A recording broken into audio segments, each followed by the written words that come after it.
What's going on, guys? This is Bobby Douglas, and this is just part 2 of the Jonathan Kuminga full game video breakdown.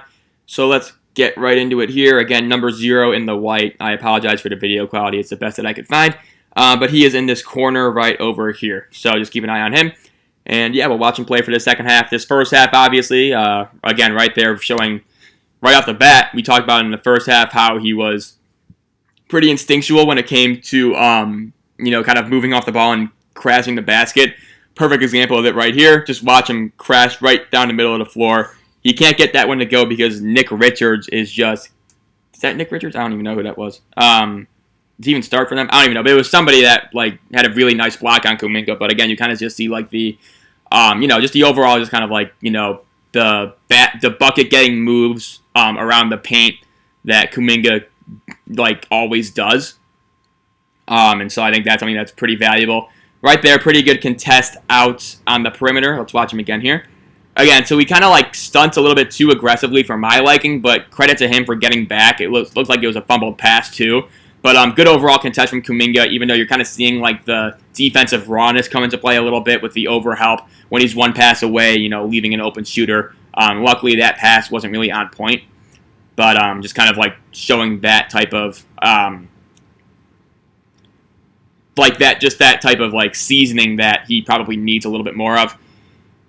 We got Kuminga again, just simple cuts like this, right? He kind of sees an opening and he takes advantage of it, right? So this is a good way to get buckets when he's not really shooting well and kind of just growing into the NBA before he can become kind of a ball dominant scorer that I think he can become in the future. But again, just scoring off of cuts right here, very good cut. If this guy turns his head around, it's an easy layup.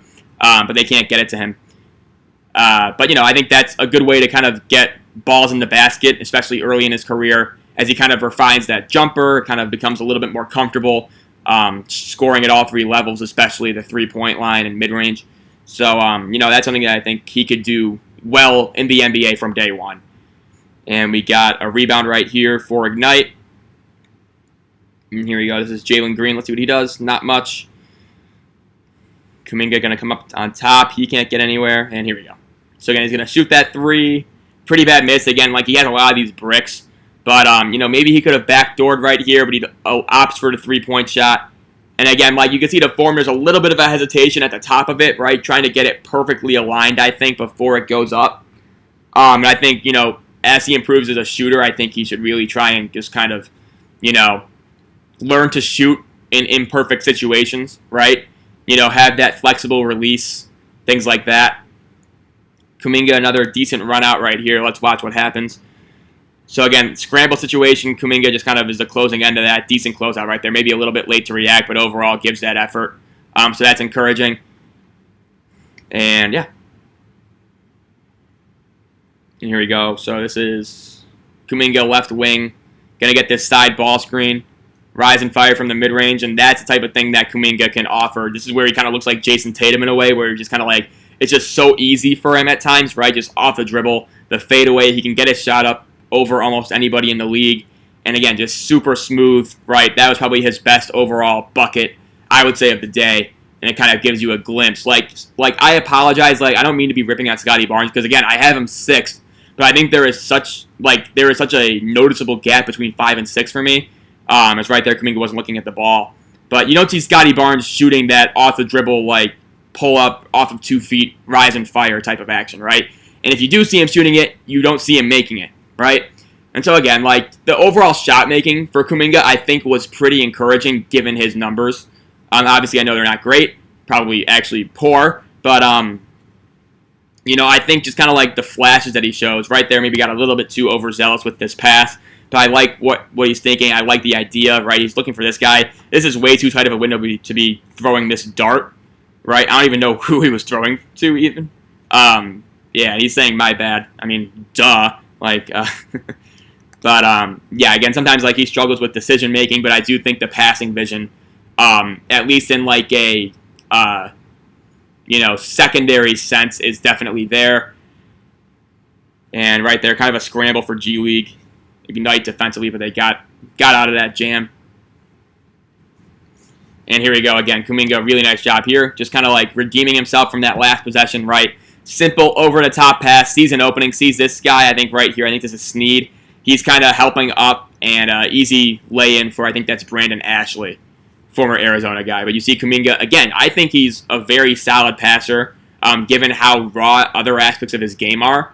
Just like the second he tightens up his decision-making, his shot selection, his shots, right, his defense, a lot of things to list off there. But I really think that Kuminga can be like a very, very effective player. I've seen the comps for Jaylen Brown. I kind of understand that. Just a lot of different comparisons. Jaylen Brown, obviously a very good player in this league. Should be an all-star in the next few seasons. But at 5, if you're getting Jaylen Brown, I consider that a very, very good victory, right? And at 6, even better, right? Like, if he ends up in Oklahoma City, I know I'm going to have him 5 on my board, but I almost like the fit in Oklahoma City better than I do Orlando. That's just me. But just because, in Oklahoma City, he's going to be able to play through a lot more of his mistakes, I think. And, things like that, obviously, given that state of the franchise. I guess in Orlando he might be able to, too, but I think Orlando kind of has that glut of, 6'6" to 6'10" wings. I think it might be difficult for Kuminga to kind of just, break into the rotation early and get significant minutes. But in Oklahoma City, he should have a free run, in terms of the minutes he's getting, so that's good. Right there, again, showing that NBA scoring move, just can't get the finish to go right here. But again, he's going to set his drip guy up with the, the hang dribble, rejects the ball screen, right? Then I kind of do like how he just kind of is able to slip through here and, get that shot off, and that'll go in as he gets, again, more reps. But, again, not everybody has that kind of overall dexterity and flexibility, right, that Kuminga has, and that's what I think makes him such a devastating scorer. Boxes out right there, he draws the foul. Just a devastating scoring prospect, I should say. He's not a devastating scorer now. But, in the future, he gets shoved right there by Vernon Carey, I think.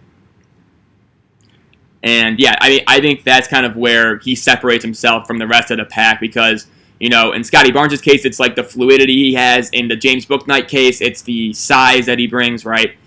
And so, yeah, that's kind of where I'm at with Kuminga as, a scorer because, those, little gaps that he can kind of get through pretty easily, right? And, again, right here, this is what I mean where it's he kind of has the athleticism, right, to stay in front of these guys. But just watch the technique here, right? And so he kind of, notices that the screen is coming, but he kind of just breaks into a dead sprint a little bit too early, but he's able to stay in front, right?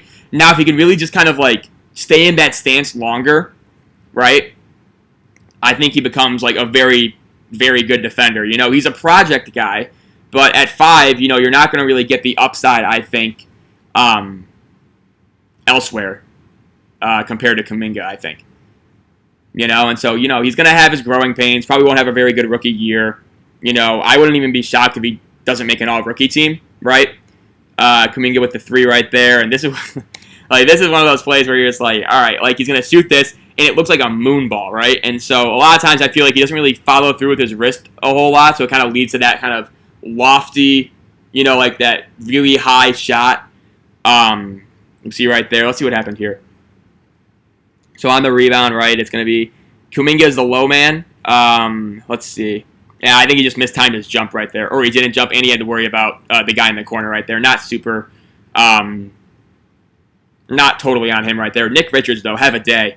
He was a guy I really liked in 2020. I think I had him top 50, I want to say. Top 50, I want to say. But he was a well-regarded top 50, we got, let's see, is he still in? Yeah, so I'll skip ahead here. And here we go. Is that Kuminga 3? This should be a Kuminga 3, right? Let's see what he does here. Again, off of that little handoff. And again, another really bad miss, short and to the right. And so, yeah, just the shooting is obviously a concern, but I do think that there is room for growth there. And good activity there. He's going to kind of jump that passing lane. Leads to a turnover for the Swarm. And, yeah.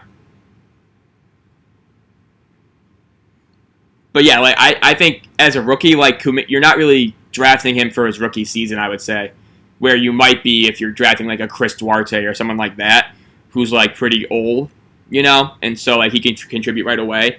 With Kuminga, you're not really drafting for the first 5 years, you're drafting for the next 10 years. So years 6 through 15 with Kuminga, that's kind of what you're looking for.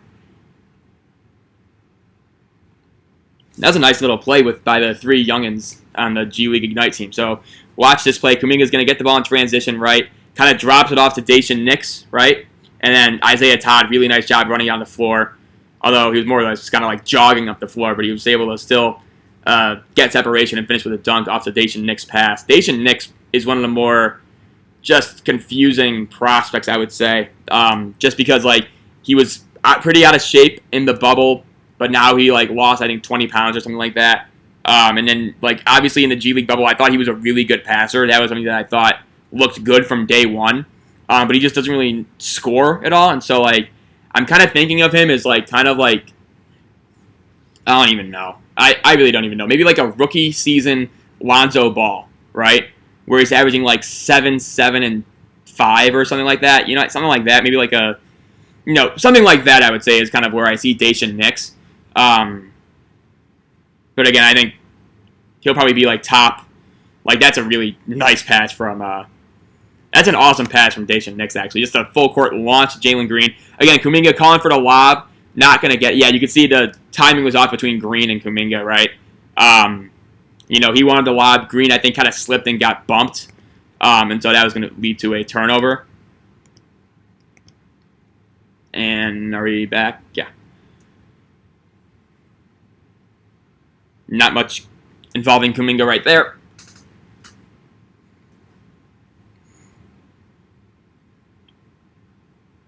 But no, I think Nix is kind of a guy that, like, you know, I don't know, probably like top, I want to say top 50 right now for me. Maybe like top 45 or maybe top 55. Somewhere in that like 45 to 55 range, I would say, with him. Isaiah Todd's another one where I think I have no clue what to do with him as he knocks down that elbow jumper off the pick and roll. Yeah, I have no idea what to do with Isaiah Todd right now. You know, coming out of high school, I thought I really liked him, and then G League kind of struggled a little bit just to even get on the floor at times. And this is kind of where the video is like kind of shitty. It gets better, I promise. But, you know, I don't know. I saw Kevin O'Connor updated his big board today. He has him like in the 20s, and I was just like, what? Like, you know, so I don't know. I obviously see the appeal. You know, he's a 6'10 shooter, but like if you're going that route, I'd almost rather have JT Thor than him, I would say right now, you know. So that's just kind of like where I stand with him.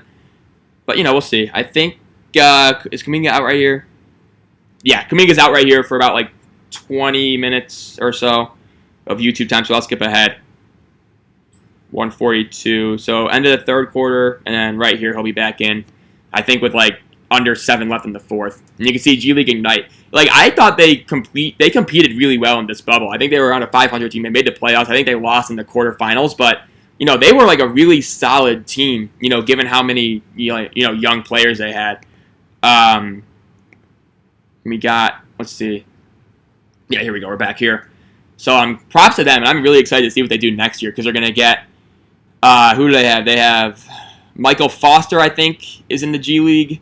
Jaden Hardy, who's going to be like a top probably 5 prospect in the NBA draft in 2022.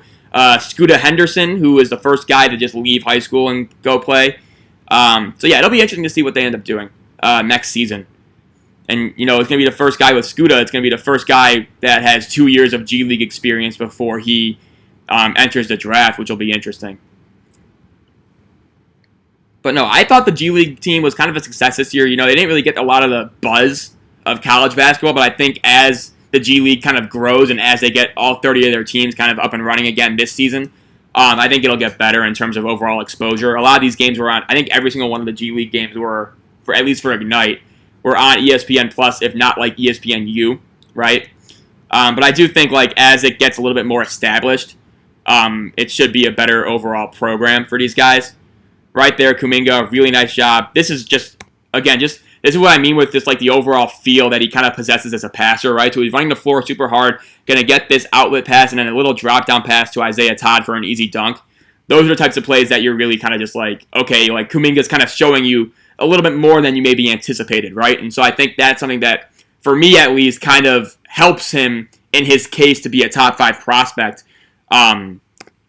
You know, because like we obviously talk about like the Scotty Barnes and how good of he is as a passer, but you know, I think Jonathan Kuminga kind of shows that like in terms of what he'll be asked to do, he's a very good passer within his role, I think, in the NBA.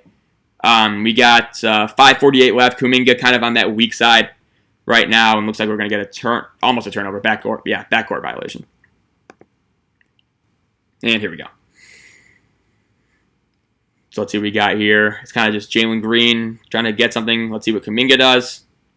Going to drive hard with his right hand.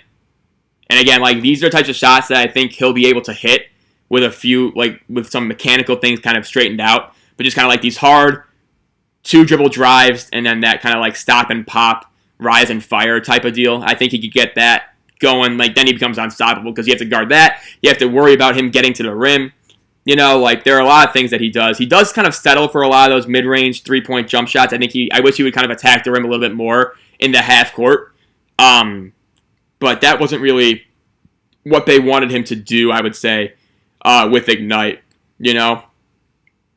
That's going to be, I don't know what's going on here. Again, this is just AAU basketball right here with the G League bubble, I would say. That was just like one of the weirder just overall sequences, that 2-on-1.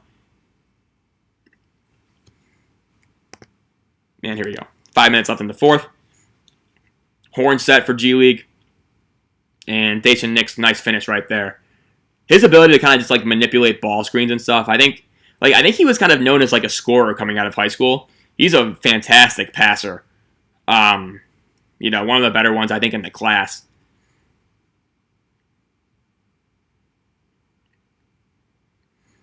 And again, Kuminga right here, just kind of like just one of these like undisciplined stunts where if Grant Riller kind of sees this, like right here, if he sees this and this guy gets to the corner, like Kuminga's totally beat, right? And that all could be avoided if he just kind of stays home.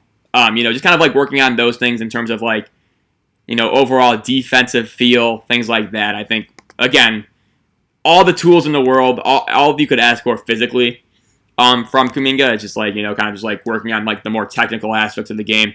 I think that was, let's see, what just happened here? Was that Dacian Nix?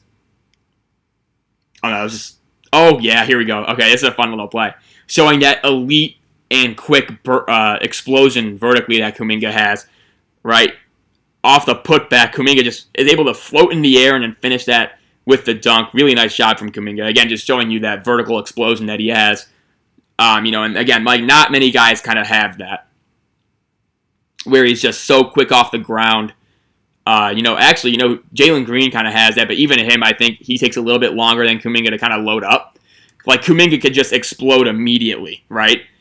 And again, just like watching his highlights, just like kind of watching like how quick he is with the ball in his hands, I think that kind of really kind of just solidified him at 5 for me. We got Jalen Green hitting that corner 3.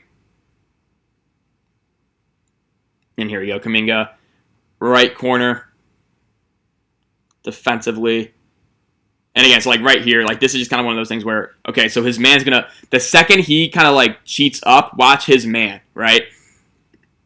Actually, no, his man kind of backdoored him before he even, like, Kuminga just kind of fell asleep, and he got lucky that Jalen Green was right there. So I think there was another guy coming with that screen.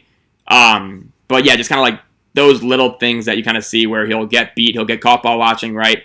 Right there didn't lead to anything disastrous, as we see a replay of that putback dunk, which is just super impressive. But didn't really lead to anything horrible. But definitely something that I would be concerned about, and something that he needs to clean up moving forward. Isaiah Todd missed that 3. And again, this is a 22-point game. Right there, we got 3 for the Swarm.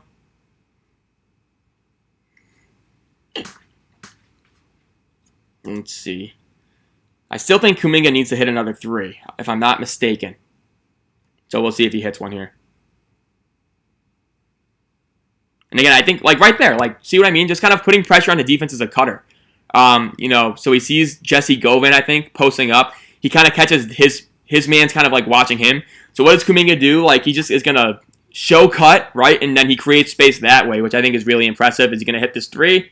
Awesome play. Just awesome, you know, showing those instincts, showing everything right there for Kuminga, right? That cutting, kind of backing up. And again, he hesitates a little bit before he rises and fires for that catch and shoot 3. But again, just kind of showing like pretty good footwork right there. Kind of stare down a little bit. Bang. And so again, that form looked pretty good. And again, you know how he notice how he kind of has to like get everything set up perfectly before he shoots it. That's going to need to change. But again, like he did show enough in terms of his jump shot, I think, for me to kind of buy it long term.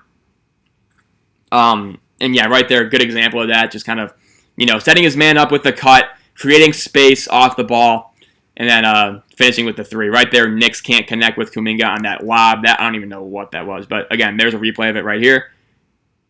And again, hesitates a little bit, but right there you can kind of see, like, if he follows through a little bit tighter, right? We saw the earlier one where he didn't really follow through, and it kind of created this, like, ball that just never wanted to come down. If he follows through, he actually has pretty tight rotation on the shot, you know what I mean? And so I think that'll really help him moving forward, and I think that's kind of where I stand in terms of, like, his jump shot. I think I buy it just because, I just kind of, like, I like the way it looks when it goes in, And so that's kind of like, and again, it's not just like a form thing too, but like it's just a confidence thing with him too, because I think he does kind of have that confidence right now to shoot, right? And we see so many guys, like, their confidence gets wrecked because they're not allowed to shoot in college, right? Or just like, that's not really their role. And so when they get to the NBA, they're like drastically limited in what they can do offensively. Good thing about this G League Ignite team is that he was kind of allowed to, play through his mistakes. He was allowed to shoot maybe when he shouldn't have, but he was allowed to, like, play through his misses, And I think overall, that's like a great developmental setting you want to be in. Where you go to some of these tight-leashed college programs and, like, you're playing a specific role. You're playing in the paint. Like, we talked about it with, we haven't talked about it, but, like, that was the thing with Karl Anthony Towns, right? Let's see what happened here. This looked like a breakdown. So, Kuminga's low man. Todd should be up. Kuminga should be tagging. I think what happened is that Kuminga thought Todd was going to roll with this guy coming off the screen, and so he didn't move. But, yeah, that's overall a defensive lapse. Kuminga needs to probably rotate over there. But, yeah, but, like, just we talk about with, like, Karl Anthony Towns, right, where he literally was not allowed to shoot threes in college, right? He was still the number one overall pick, but there was still just, like, there was an entire area of his game that we didn't know about, And then he gets to the NBA, he's one of the best big man shooters ever. Same thing with Bam Adebayo, right? Same thing, Kentucky big man. That team had their ball handlers. It had their passers. So Bam was kind of just asked to be an energy guy, finish around the rim, stay in the paint. But we see him now, like, he can initiate offense. He's really good in a short roll, all that stuff. And so all these, like, little things that maybe, like, you're not allowed to do in college, you're allowed to kind of explore who you are as a player in the Ignite program. And so I think that's kind of a draw to it too. Obviously the money's nice. I think they're making like $500,000 for a year that they're there. But just kind of having that security, like, okay, like, I'm able to make mistakes here. I know it's kind of like a developmental system. I'm not going to get, like, yelled at for every single thing I do wrong. And I think it kind of helps with the confidence of these players, right? Like, who knows, like, what happens, like, how much does Daishen Nix play in at UCLA? Like, how much responsibility is he given? Is he allowed to make these passes under Mick Cronin? Is he allowed to kind of just, like, force things in tight windows, maybe make some mistakes, but also have some really solid plays, right? Like I don't know, Same thing with Isaiah Todd. If he goes to Michigan, how much does he even get on the floor? Because they have Hunter Dickinson, who is so much better for them, I would say, just as a college player.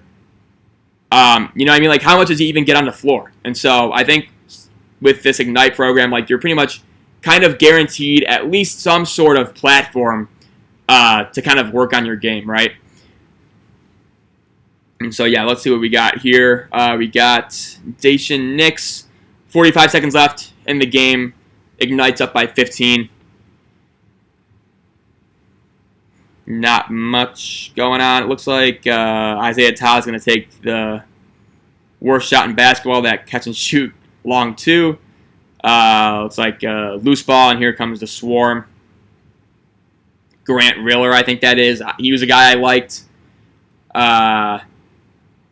Kuminga right there, decent job contesting that shot. Easy layup for Nick Richards, though. And that should be the end of the game. I think Kuminga's going to dribble out the ball. Yeah. So I'll just let this run down, see if anything crazy happens in the last minutes, or last seconds, I should say. But that'll be it. So, yeah. All right. So that is the end of the Kuminga video breakdown, I would say. Hopefully you guys enjoyed it. I think, again, solidly at 5 for me. No real debate, I would say. Wavered a little bit once I saw kind of like is he a hard worker? Is all that stuff kind of coming out? But overall, though, solidly at 5. I think the fluidity he offers, just the overall two-way potential, the physical, athletic, kind of freakiness that he has. I think that's enough for me to put him at 5. And yeah, hopefully you guys enjoyed the video. Let me know if you agree, disagree. And yeah, thanks so much, and we will see you soon. I think we're going to do Deuce McBride next. So stay tuned for that. And yeah, we'll see you soon. Bye.